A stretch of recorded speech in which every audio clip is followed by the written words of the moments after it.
Called Thus Have I Heard because what we've been doing is exploring some of the discourses and the early stories from the Buddha's life and the Buddha's discourses that are recorded in the Pali Canon, which was passed on as an oral tradition. So very, very often, usually in fact, these discourses, these suttas start with the words, "Thus have I heard," because somebody is reporting what they heard the Buddha said, or what they heard somebody say, describe an episode of the Buddha. And we've had quite a few explorations of different Pali suttas. And tonight what we're going to have is three people giving three short talks on our favourite sutta, okay, our favourite discourse from the Pali Canon. So Jordanna is going to kick us off with a sutta about the two arrows, and then we're going to have Dharmamayi, and then I will round it off. So the three of us talking about our favourite sutta. So first of all, Jordanna.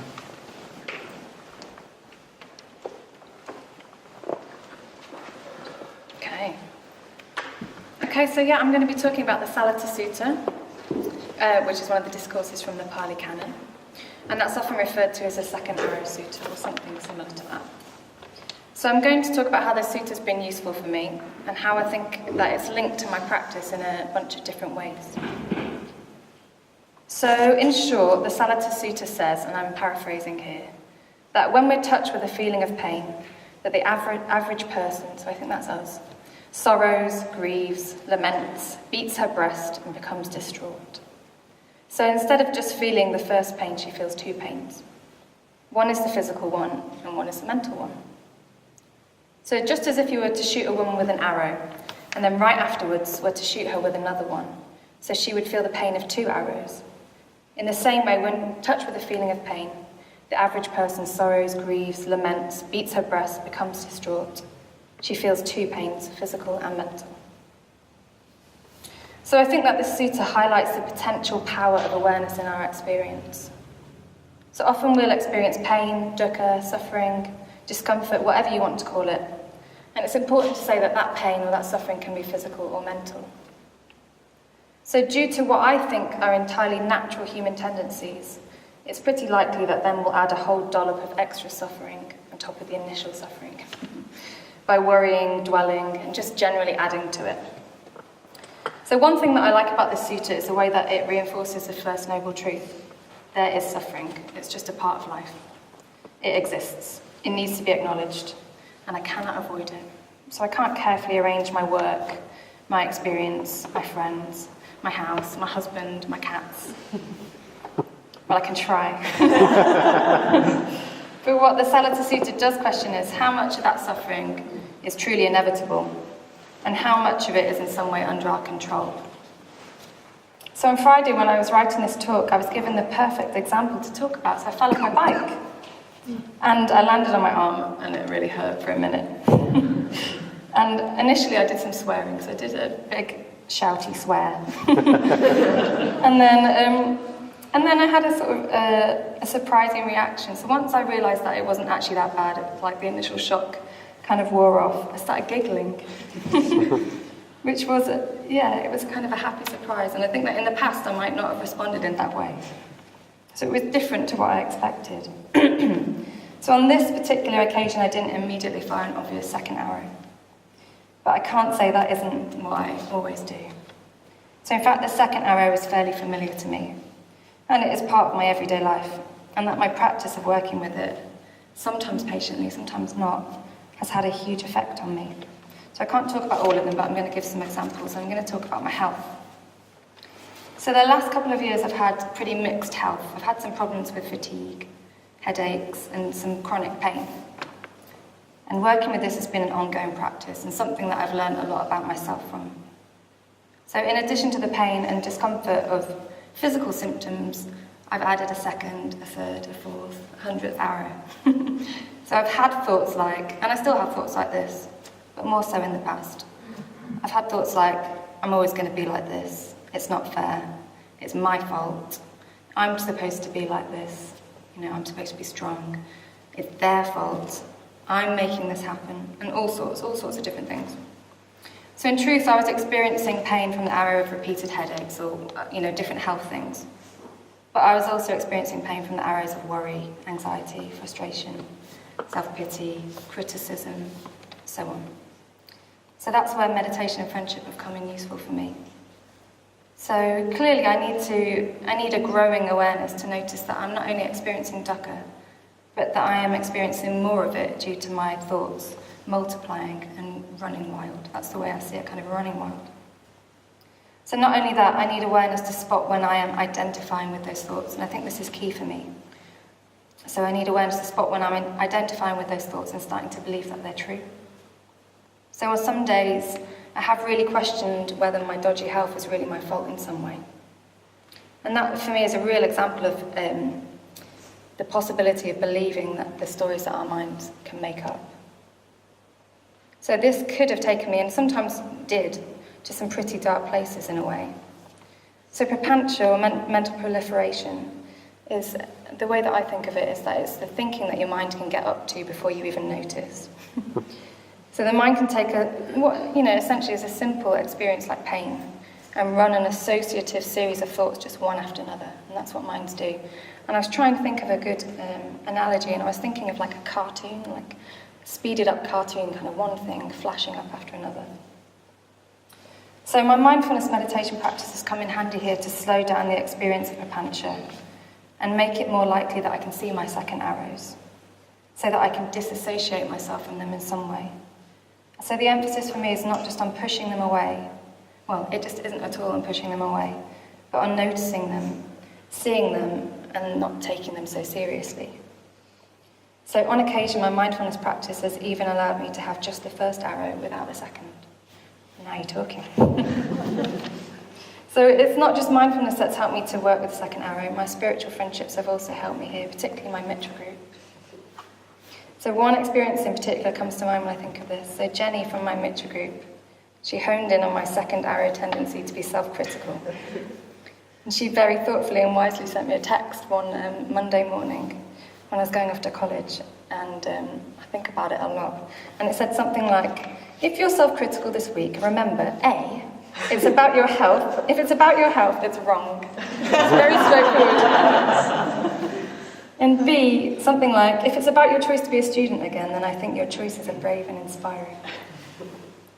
So it really had an impact on me. And sometimes it takes talking to others and having myself reflected back at me to make my second arrow thoughts sort of evident and to have their kind of ridiculousness or sort of lack of truth highlighted. So I really appreciate you doing that, Jenny. That message really brought it home to me, and I had to listen.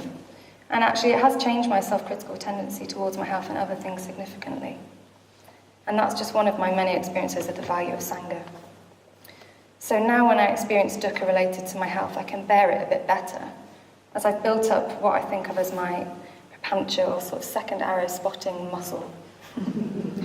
Plus, I have some reassurance from my friend, and that makes it more likely that I'm going to spot it and just sit with the physical sensation of it.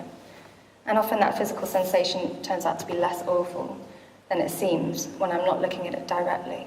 And when I'm not looking at it directly, it seems a lot worse. When I'm just kind of going off with associative thinking, it seems a lot worse than it actually is. And I'm beginning to accept that this is not a practice that I will just crack and never have to look at again. So instead, I see it more like a kind of fitness that I need to regularly top up to keep me in shape. So I've talked about how the mindfulness muscle comes in to reduce suffering, and I've talked about how friends can have the ability to see our second arrow tendencies and point them out to us in a way that is obvious to them, but you just may not see. So I want to talk about how I think metta fits into this. So I heard this story of the second arrow several years ago, and it made sense to me immediately, as the Dharma generally does. And I began to spot myself shooting myself with a second arrow. So I started to spot it. And then I would think, oh no, I'm rubbish at this. I'm shooting myself with a second arrow. I'm not supposed to be doing that. So I didn't realise at the time that the thought, oh no, I'm rubbish at this, was just a third arrow. And then I followed it up with other things, fourth and fifth, things like, other people are better at this. I'll never be able to do it, and so on. So metta is really crucial in this. I can't just spot it and work with it unless metta is there. So for me, spotting the second arrow and moving away from it and not taking it so seriously is not possible without self-metta. And for me, it's something to do with acknowledging what I see as our kind of common human bias to be tendency to be harsh with ourselves. So this kind of biased tendency to be harsh with ourselves. So if I spot my own suffering and I can feel kindness towards myself as I would towards another, then I'm really developing the ability to disassociate with that mental proliferation. In fact, if I see that I'm suffering in any way, physically, mentally, emotionally, then I try to ask myself, how can I respond to this with kindness? Or even, what would complete kindness look like? So rather than trying to fix it, what would complete kindness look like? So why not treat myself gently and balance out that negative bias? So the first stage of the metta bhavana is crucial for me in reducing my self-induced suffering, and crucial for gently, kindly bearing suffering that I can't have any control over. And one benefit of working with the second arrow for me is the growing awareness of myself that it's given me. So for example, as I said before, watching my prapancha around dukkha has allowed me to spot one of my tendencies, which you can probably guess is that of self-criticism. So knowing that this is a tendency of mine allows me to prepare for it and manage it more fully. So for example, I've stepped up my first stage of the metta bhavana, I've really gone for it to really counteract that tendency.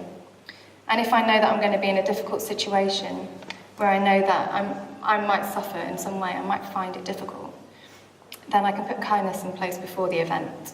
So I might rest, I might reflect, I might do the metta bhavana, whatever it takes, but just sort of preempting it if I can. So one example of this for me is the experience of public speaking. It's well and truly out of my comfort zone. So going red and sweaty and my heart going a bit too fast is, for now, it's unavoidable. It's just an unavoidable sensation that comes with talking in front of a lot of people. There's nothing I can do about it for now, although it is changing. So the avoidable part is the thoughts of, oh God, I must look like a strawberry, or I'm going to forget what I'm saying, or that kind of thing. So I can work on this discomfort as I give the talk, and I did this with the intro course, when we taught on the intro course, by just trying to focus mindfully on what I'm actually saying, and trying to focus on you lot instead of thinking about whether I'm red or not. But I also can put preemptive kindness in place by choosing to read my talk out rather than just freestyling it, by reflecting on my good qualities in my metta bhavana this morning, which I did, by reflection on the fortunate position that I'm in to be able to give a talk like this to you and to be here with you lot, and by trying to have a gentler day than normal. If I know that the evening is going to be difficult, I can kind of try and balance out my day to accommodate that if possible. So in addition to this, knowing that suffering can come merely from the reel of thoughts that we have in our minds, it's helping me to develop my kindness towards other people, just because of the simple reflection that I cannot really know another person's experience or second guess their suffering. So the essence of this sutta, I think, is that it makes a distinction between our thoughts as a response to our experiences and our experiences themselves. So in short, we frequently create our world through our thoughts rather than through our direct experience. Our thoughts can create glasses through which we see the world. It can be rose-tinted glasses, pessimism-tinted glasses, me tinted glasses, so on. So why not take the lenses out of our glasses and see the world through Dharma-shaped frames? Then, instead of only sometimes experiencing the persistent wittering on of a gaggle of unruly thoughts, then we might sometimes experience the world itself in all its beauty and mystery.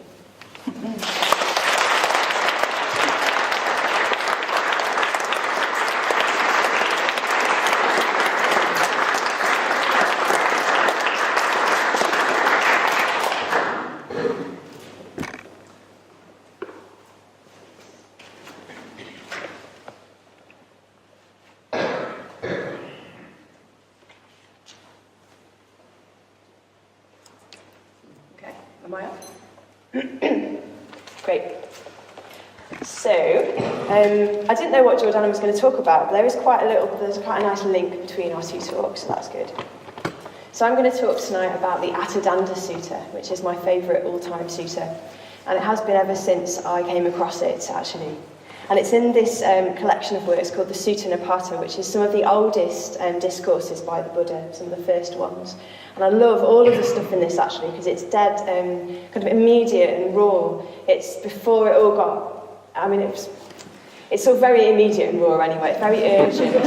You get a really strong sense of the Buddha actually meeting people and just saying the Dharma to them, like really urgently, and the people who meet him just desperately wanting to know how to get enlightened. So anyway, I love it. And my favourite one in this is the Attadanda Sutta. And I think I love it so much because it's actually the Buddha talking about how he felt before he was enlightened. So it's really easy for me to relate to it and why he was motivated to practice. And I think it's called, so the Attadanda literally means violent conduct. So it's about violence and violent conduct, how we become violent and the effects of that as well. And I think it's divided into two unequal halves. And the first half is just 5 verses long, and I'm going to focus on that. So I think I'll just start by reading this out, which is him describing his experience of violence before he was enlightened. Fear results from resorting to violence. Just look at how people quarrel and fight. But let me tell you now of the kind of dismay and terror that I have felt, seeing people struggling like fish, writhing in shallow water with enmity against one another. I became afraid. At one time, I had wanted to find some place where I could take shelter, but I never saw any such place. There is nothing in this world that is solid at base, and not a part of it that is changeless. I had seen them all trapped in mutual conflict, and that is why I had felt so repelled. But then I noticed something buried deep in their hearts. It was, I could just make it out, a dart. It is a dart that makes its victims run all over the place. But once it has been pulled out, all that running is finished, and so is the exhaustion that comes with it. So I just think that's so exciting. And then after that, he goes on to talk about what we can learn from this. And he goes to talk about how we can become unshakable without desire and not falling into violence. But I'm just going to focus on that first section, because ever since I came across that first section, it's really resonated with me. And there's 3 really amazing images in that section that I'd like to focus on. The one about the fish writhing in shallow water, the dart, whatever that is, and the running and the exhaustion. So those are the 3 things. Maybe I'll keep hold of this. I need a little table, really. That's right. Okay, so the first one about fish, seeing people like fish writhing in shallow water, struggling against each other. So you can just imagine all these fish, they're gasping for air. They can't survive unless they push and shove against each other. And I was thinking about this, which I resonate with, and it reminded me of being in London recently and trying to get on a tube. So, probably all had this. I've been on lots of tubes, but this was really insane. It was like the rush hour, and I've never seen so many people trying to get on a tube. It was absolutely unbelievable. And I really felt like I was struggling, trapped in mutual conflict. That's how he describes it. I literally we're all having to push our way to the tube. Otherwise, we just wouldn't get on it. And I think this is really, this is kind of the human version of the fish, I think. Being obliged to push and shove to protect our idea of ourselves and what we think we need, our preferences. And so the Buddha draws out this relationship between violence and fear. So he says that violence makes us afraid, and it is frightening when you see people being violent, and we've all heard about the terrible thing that just happened in Manchester, and that makes me feel afraid that people can be so violent. But I think it works the other way as well. And actually, when I'm violent, it comes from being afraid, it comes from wanting to protect myself. And that, all the people on that tube station, I'm sure we were all, fairly nice people, but in that moment we were just all out for ourselves, pushing against each other, wanting to fulfill my own interests. It's more important that I get on this train than all these other people. I don't care what they're doing. I need to get to where I'm going. And, I mean, it's not like we had a fist fight or anything, but this is violence, you know, this is a turning away from the humanity of another person. And I'm not happy with it, you know, when I behave like that, and it's not the only time I've behaved like that. And when I behave like that, I need to close myself down, I need to cut myself off from people in order to be violent in that way towards them. And in that way, I stop taking them in as people. They become obstacles to my life. And I dehumanise them. And in that way, I think I dehumanise myself when I treat them like that. So this is closely connected with the second image, the dart. So this is the sort of Buddha's diagnosis of why we behave in this insane way. And he says that he sees a dart lodged in people's hearts that makes them run around all over the place. And the dart he's referring to is the dart of self, this idea, this feeling we have that we're fixed and separate, and that we need to protect ourselves. Bhante Sangha, who founded this movement, he suggests that we don't think of the self as a thing to be removed, because that's a bit odd, isn't it? Like, how do we do that? He suggests that the self isn't a noun, it's a verb. And he suggests that we think of selfing, behaviour that is selfish, as the self. And that's what the self is really, it's behaving selfishly in that way. And so we can think of removing this dart that leads to violence as just learning to be less and less selfish. And I was thinking about a time when I was on retreat fairly recently where I needed to pick a job. There was a list of jobs. And there was a job that I really wanted to do. I decided I wanted that job. And I didn't care who else wanted it. And I went to the board and I was all kind of ready. I was like, I'm doing that. And there was some other woman who wanted to do it. And I was very assertive, so I got the job. And so ostensibly I'd got what I wanted. But actually, I just felt horrible because that poor woman ended up doing something she really didn't like. And I lost all the joy that I would have gained from doing the job that I wanted. And I reflected afterwards, it really stuck with me, just the kind of suffering that I'd created by pushing my own will onto another person. And I did reflect again and again after that, like, do I really believe that I can be happy by pushing somebody out of the way to fulfill my preference? So the next time I had to do the same thing. I deliberately picked a job that, I just picked whatever was left. And it was a job I didn't like at all, in fact, but I was much happier doing it because I knew that I hadn't got it in a violent way by undermining another person's being. So that was a big lesson for me. So the third image that I'm going to spend the rest of the time talking about is perhaps the one that has had the most effect on me in my practice, and it's the image about running. So he says, when the dart of self is taken out, all the running is finished, and all the exhaustion that comes with it. And that is such a strong image for me. I often feel very tired of my behaviour. and it's particularly alive for me at the moment, actually, this kind of sense of running.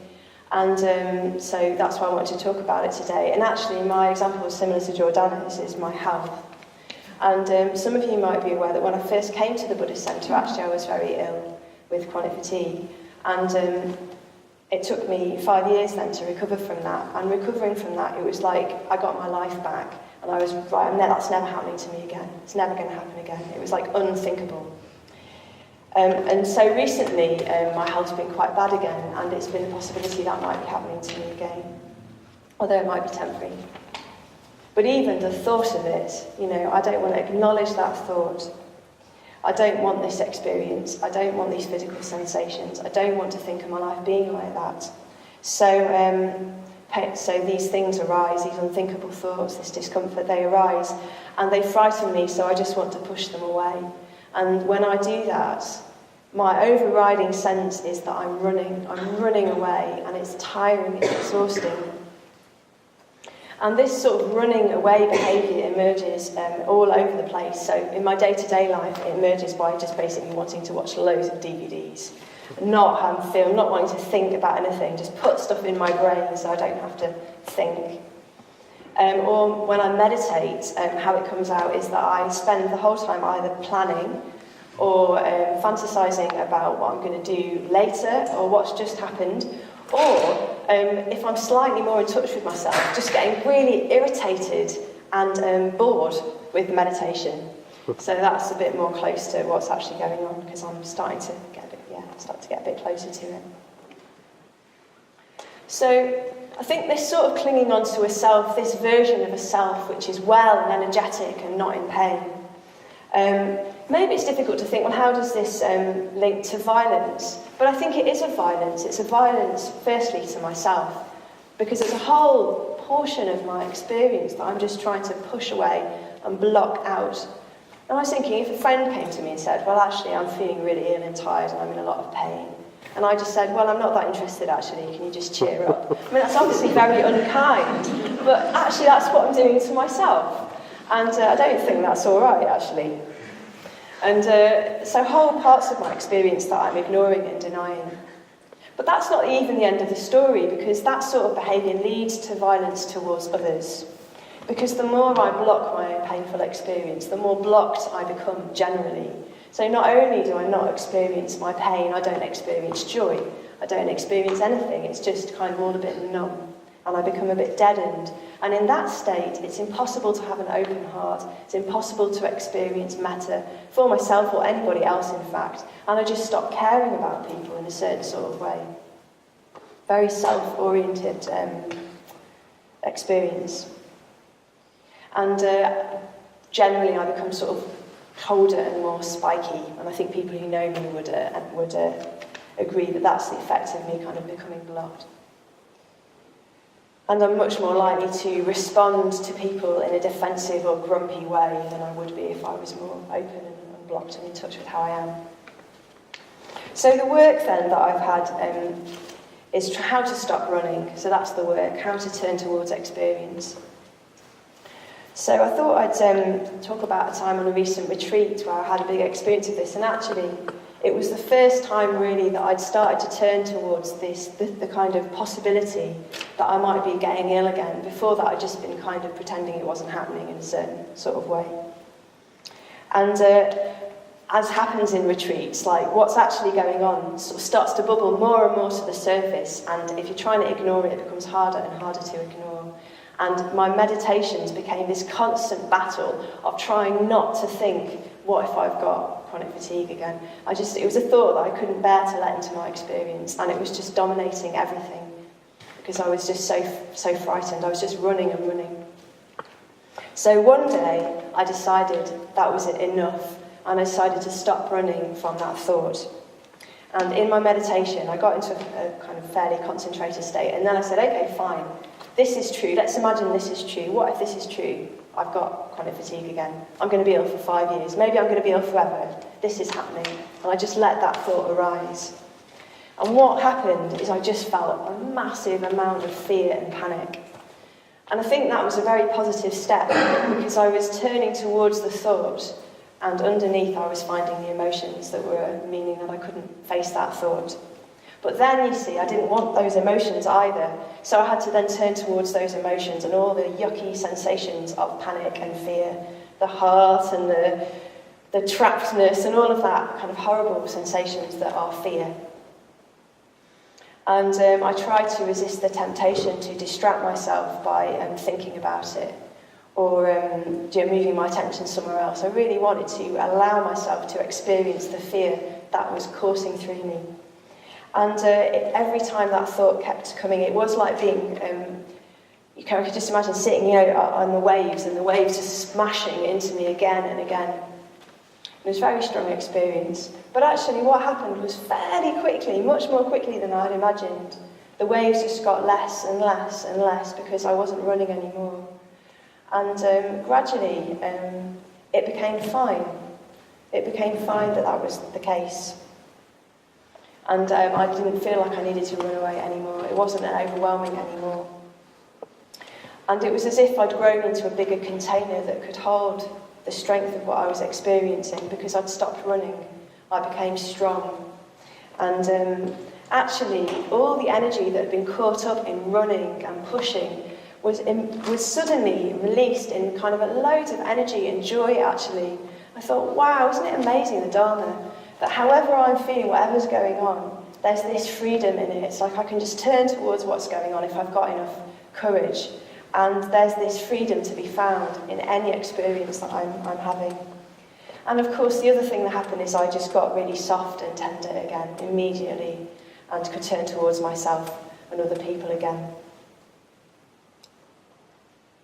So, and that wasn't the end of the story. I mean, it was a big moment, but I've had to do that again and again. It's not like you turn towards your experience and then that's it. It's like I'm constantly wanting to block my experience, and I'm constantly needing to try and reorientate myself towards it.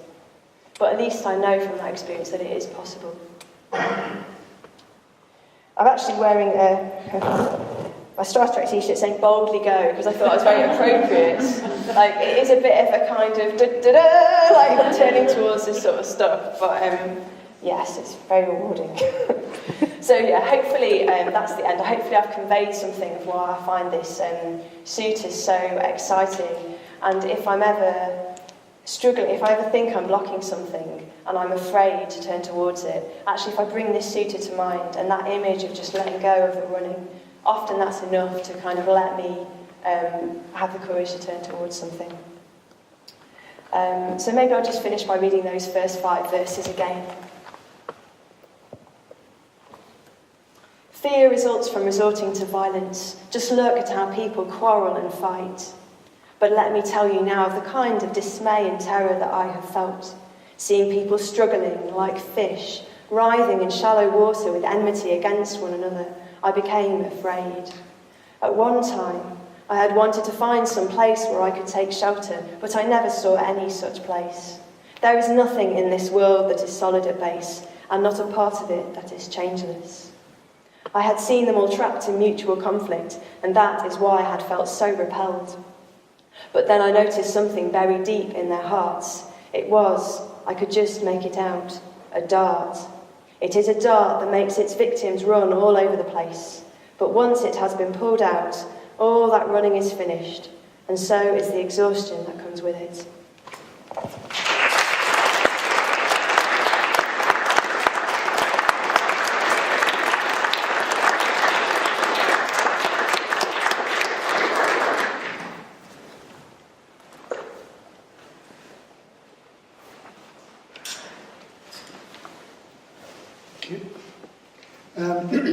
Okay, so favourite sutta from the Pali Canon. Sorry, I can't do that. There's too many suttas in the Pali Canon. One Microphone.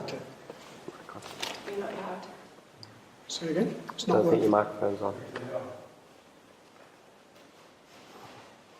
Bear with me. It's on. But it's not working. Thanks.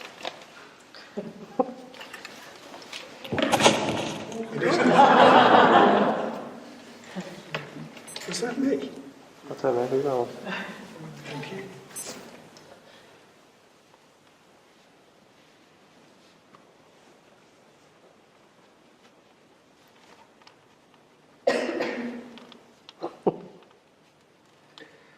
Do you want some help? No. I don't want to get it close to my mouth. Is that switched off?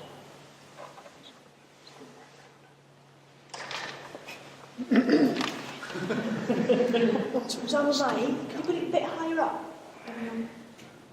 Vadany's shirt. Yeah, great. Okay, can you hear me? Yes. Good. Great. Sorry about that. Okay, I can't pick a favourite sutta. Too many suttas. Too many fantastic suttas, but I'd like to pick one sutta that just seems, because it just seems particularly relevant to us, actually, in 21st century Britain. Because it acts as a sort of antidote for a lot of widely held attitudes which are really going to get in the way of our Dharma practice if we don't sort of spot them. And it's also a sutta that Bhante Sangha, the founder of our movement, has recently written about. So I've got some, I can crib from him.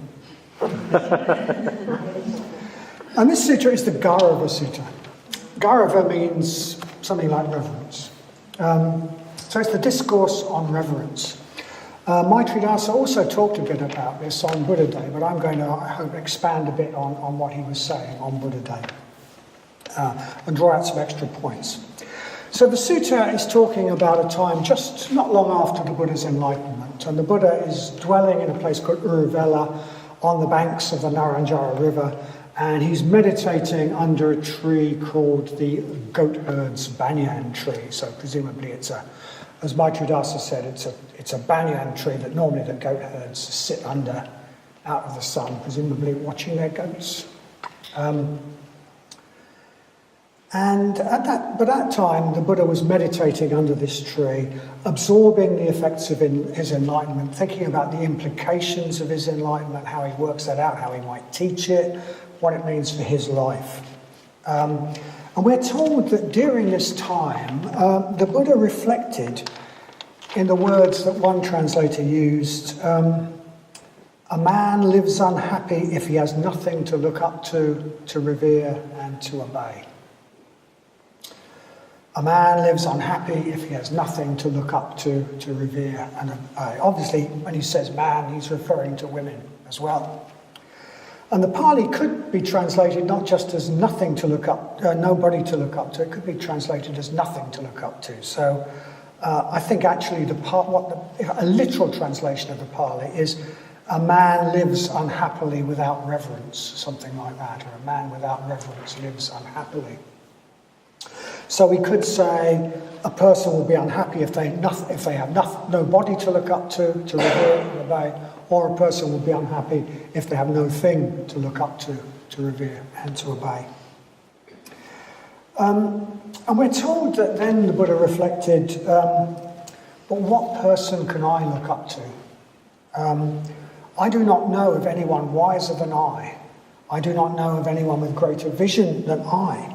Or I don't know anyone who's more skillful in their behaviour than I. So who can I look up to? Who can I be a disciple of? Nobody. It wouldn't be appropriate for me to be a disciple of somebody else because they would be less developed than I am. But, he reflects, a person will be unhappy if they have nobody or nothing to look up to revere and to obey. So what can I look up to? I will revere and obey the Dharma, he says.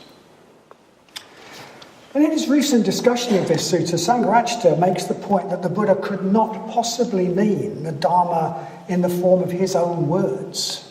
He didn't mean, I'm going to look up to, revere and obey the Four Noble Truths and the Noble Eightfold Path, and even the 12 steps of conditioned co-production. In fact, I'm not even sure he'd formulated them at this time. But he could hardly look up to words that he had sort of formulated. Because these words were just an attempt to express something beyond those words. They were an attempt to express the inexpressible. So what he means is that he will look up to, revere and obey what it is that is behind those words, which he was trying to express to human beings. So the word Dharma can mean, okay, we use it to mean the teachings of the Buddha, but it can also have a wider meaning. It can mean the truth. It can mean the way things are, the nature of things, the very nature of things. It can mean reality. So the Buddha reflects that he will live his life revering and obeying the Dharma in that sense. He will live his life revering and obeying the very nature of things, the way things are. So I think we can draw three important points out of this sutta, this very short sutta. And I think the first important point is the one that Maitridasa raised a bit on Buddha Day. It is that, well, the Buddha tells us that we're going to be unhappy if we live without reverence. If we don't have something to look up to, revere and obey, we are going to be unhappy. The Buddha is telling us that a sense of reverence is an integral and fundamental part of being a happy, healthy human being. And if we're Buddhists, we must, I suppose, assume that the Buddha is very probably right. But having a sense of reverence, living from a sense of reverence is very, very unfashionable. It's not cool. It is really uncool. We're all supposed to be equal for a start, so looking up to somebody else, well, how uncool is that? And we're not really offered much in the way of higher spiritual ideals, so we've got nothing abstract, as it were, to look up to revere and to obey. What we're encouraged to do, in fact, is to worship our own ego, to worship our own wants, to worship our own preferences. Advertising is full of this message. You're special. You know, what you want is really important, is it hell? And if we live like that, we're going to be unhappy. The third noble truth tells us that the cause of our suffering and dissatisfaction is that we're all too often ruled by selfish craving, by our wants and preferences, and that is what makes us unhappy. So we live without reverence, and we live worshipping our wants and preferences. No wonder we live in a society with so much depression and unhappiness. More than there has ever been, so statistics apparently would tell us, far more than there were, say, in 1960, although we live in a much richer society than we did then. So what this tells us is, frankly, we have been conned. We have been conned, and we are in if we subscribe to that con, we are in a trap, which will make us very, very unhappy. And to escape that trap, we need to be radical and ruthless in our root and branch rejection of prevailing fashionable attitudes. We need to be willing to be really uncool. We need to see those prevailing attitudes as ridiculous, and we need to laugh at them. We need to look at the adverts on the telly and all the things telling us we need this and we need that, and we need to think it's hilarious and mock it. And we need to take absolutely no notice of the views of those who are in the grip of this con. And we must not allow ourselves to have our shraddha, our faith in what we are doing, undermined by those people. So yeah, laugh at the ads. That's my first point. My second point is that even the Buddha saw himself as serving something higher than himself. And maybe that should be obvious because, I mean, a Buddha is an enlightened being, has gone beyond the sense of having a separate self, a separate continuing self. So how would they be about themselves? They're bound to be about something other than themselves.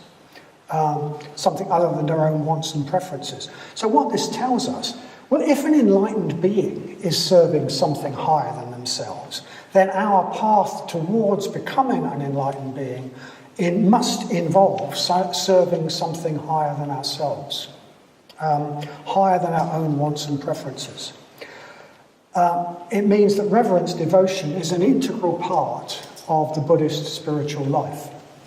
And this, of course, is well known in Eastern Buddhism, but in the West, it's sort of often denied. There's a sort of near enemy of the Dharma in the West. And you might hear people say, well, there shouldn't be any sort of devotional stuff in Buddhism. Buddhism is a completely rational thing. But this is a distortion. Buddhism needs to place us in relationship to something bigger than ourselves. Otherwise, our practice is just about having nice mental states for our own enjoyment. And it just becomes another aspect of a more refined sort of selfishness. So that's our second point, that reverence, the cultivation of reverence, is going to be part of our practice. And the third point is that the Buddha saw himself looking up to, revering and serving the Dharma, the nature of the way things are, reality itself.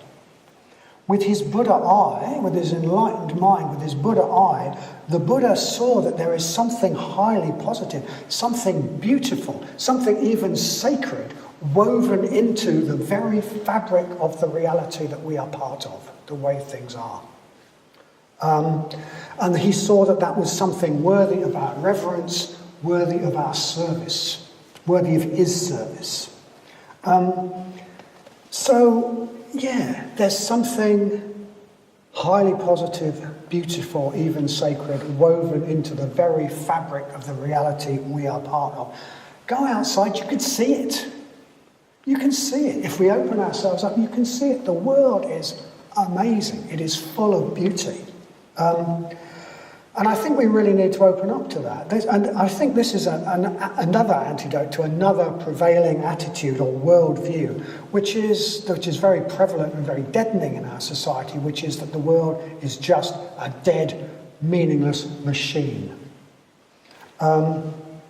We need to see the world in a different way.